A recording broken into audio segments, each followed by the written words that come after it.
Salut!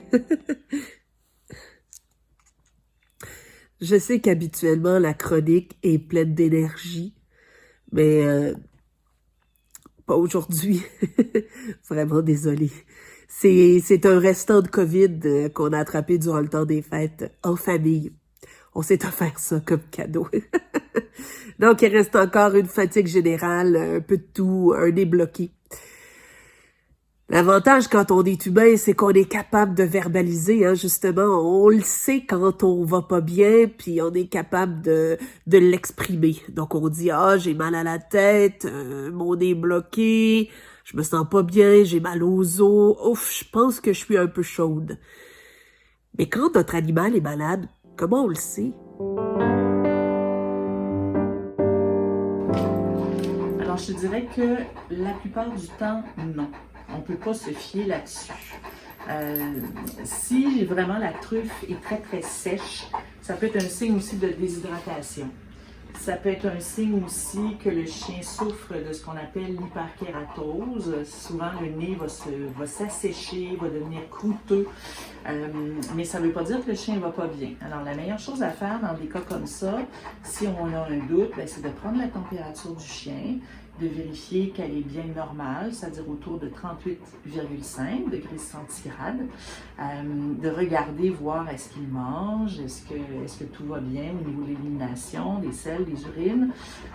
Et puis si on a un doute, de le faire examiner de prendre rendez-vous chez son vétérinaire pour s'assurer qu'il n'y a pas de problème spécifique. Suite à ma rencontre avec mon vétérinaire, je me suis mis à faire une recherche un peu pour vous pour avoir d'autres symptômes qui pourraient signifier que notre animal est malade.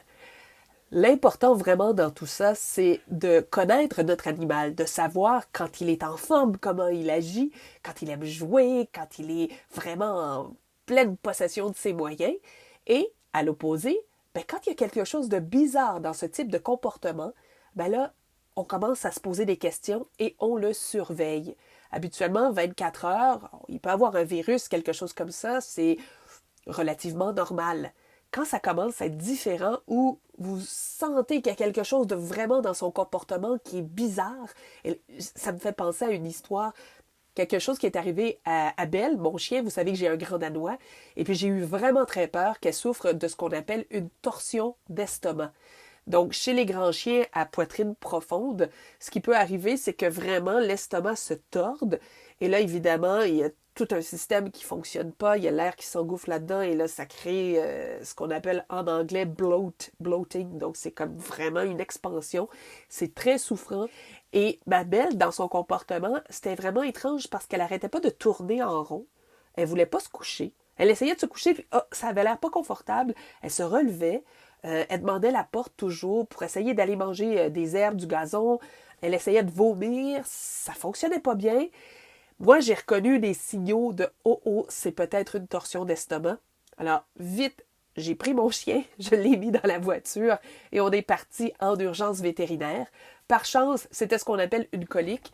Donc, le vétérinaire m'a donné un truc. Il m'a dit « Soulevez la lèvre, la babine du chien et pesez sur sa gencive. Si vous voyez que la coloration revient rapidement, ça veut dire que le système sanguin fonctionne bien, c'est bien oxygéné.